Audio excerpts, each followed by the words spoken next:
கடைக்கு மேல் தமிழ்நாட்டில் இடமில்லை. ஆண்டாண்டு காலம் அதிகாரத்தை சுவைத்து இந்த நாட்டில் பழம் தின்னுகிற வௌவால்களைப் போல நீங்கள் பல கோடி தேடிக்கொண்டீர்கள். அறிஞர் அண்ணா உருவாக்கிய அறிவியக்கத்தினுடைய நோக்கத்தை நீங்கள் சின்னாபின்னப்படுத்தினீர்கள். அறிஞர் பெருந்தகை அண்ணா அவர்கள் ஒரு மழை நாளில் இந்த இயக்கத்தை தொடங்குகிற பொழுது சொன்னார், ஒரு பழைய கலாச்சாரம் தன்னுடைய முகத்தையும் முகவரியையும் இழந்துவிட்டது. காலம் காலமாக கட்டி காப்பாற்றி வந்த பண்பாடு என் கண் முன்னாலே உடைந்து சிதறி உருமாறுகிறது. கண்ணுதற் பெருங்கடவுளும் கழகமோடு அமர்ந்து பண்ணுறத் தெரிந்த பசுந்தமிழ் மொழி அழிந்து கொண்டிருக்கிறது, உடைந்து கொண்டிருக்கிறது. இந்தியாவின் விடுதலைக்காக தவம் இருந்தவர் 10 ஆண்டு காலம். அன்றைக்கு இந்திரா மணல் வீடு கட்டி மகிழ்கிற வயது, பாவாடை தெரித்திருந்த பருவம். தன்னுடைய பாசமகள் இந்திரா பிரியதரிசிக்கு அவர் சிறைச்சாலையில் 10 இன்றைக்கு சந்திரகுப்த மௌரியரின் வரலாற்றை எழுதியிருக்கிறேன். இந்திரா இன்றைக்கு தலையாரங்காரத்து செருவென்ற பாண்டிய நெடுஞ்சாலியன் வரலாற்றை உனக்கு எழுதியிருக்கிறேன். இந்திரா கிரெம்ளின் மாளிகையில் இருந்தாலும் சைபீரிய குடிமக்களை பற்றி கவலைப்பட்டானே, மாவீரன் லெனின் குறித்து இன்றைக்கு எழுதியிருக்கிறேன் என்று உலக வரலாற்றை 10 வயது சிறுமியாக இருந்த இந்திராவுக்கு சிறைச்சாலை இருந்து கடிதம் எழுதி கற்றுக் கொடுத்தவர். அந்த புத்தகம் தான் The Glimpses of the World History, The Discovery of the India. உலக வரலாற்றில் ஜான் கென்னடி என்று பெயர் சொல்லி அழைக்கிற இடத்தில் நேரு இருந்தார்.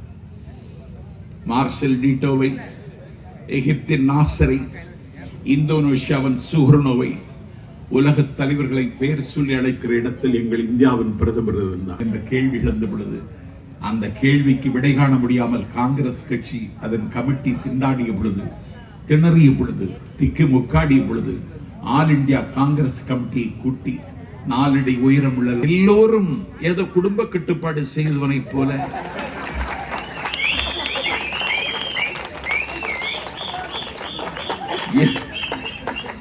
எந்த மகிழ்ச்சியும் மலர்ச்சியும் இல்லாமல் இருக்கிறார்கள். இங்கே பார்க்கிறேன் என் இடது பக்கத்தில் தம்பிமார்கள், என் வலது பக்கத்தில் தம்பிமார்கள். முதலமைச்சரே என்ன செய்கிறார்? எங்க தலைவரை காப்பி அடிக்கிறார். துணை முதலமைச்சர் காப்பி அடிக்கிறார். எங்க தலைவர் தான் செல்ஃபி எடுப்பார். உதயநிதி செல்ஃபி எடுத்து பார்க்கிறான், அதுக்கு செல்ஃபி எடுக்காது, செல்ஃபி எடுத்து.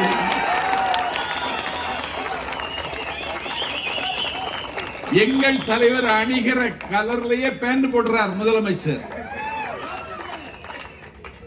The ramp walk என்று சொல்லி தமிழ்நாட்டுக்கு அறிமுகம் செய்ததே விக்கிரவாண்டி பொதுக்கூட்டத்தில் எங்கள் தலைவர் விஜய்.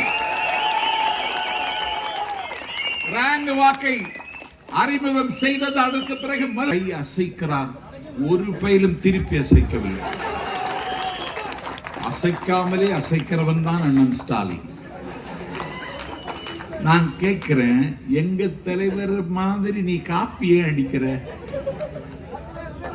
யானை ஆட்டுதுன்னு கழுத ஆட்டலாமா? யானைக்கு இருக்குது ஆட்டுது, அதுக்காக கழுத ஆட்டலாமா? எங்க தலைவர்கள்லாம் ஈடு கிடையாது. நான் கேட்கிறேன், நீ ஆட்சிக்கு வந்துட்டீங்க, 5 வருஷம் ஆயிடுச்சு. நான் ஆசிரியத்துக்கு வந்துட்டு இங்க ஒரு ஸ்பிரிச்சுவல் ஹெரிட்டேஜ் மர்காஷியஸ் சாப்பிடுகிறீர்களே தவிர திருச்செந்தூர் தொகுதிக்கு என்ன செய்ய வேண்டும் என்று இதுவரை யோசித்திருக்கிறீர்களா? இந்த நூற்பாலையை தொடங்குவதற்கு உங்களிடத்தில் ஏதாவது திட்டம் உண்டா? எத்தனை நாளைக்கு ஏமாற்றுவீர்கள்?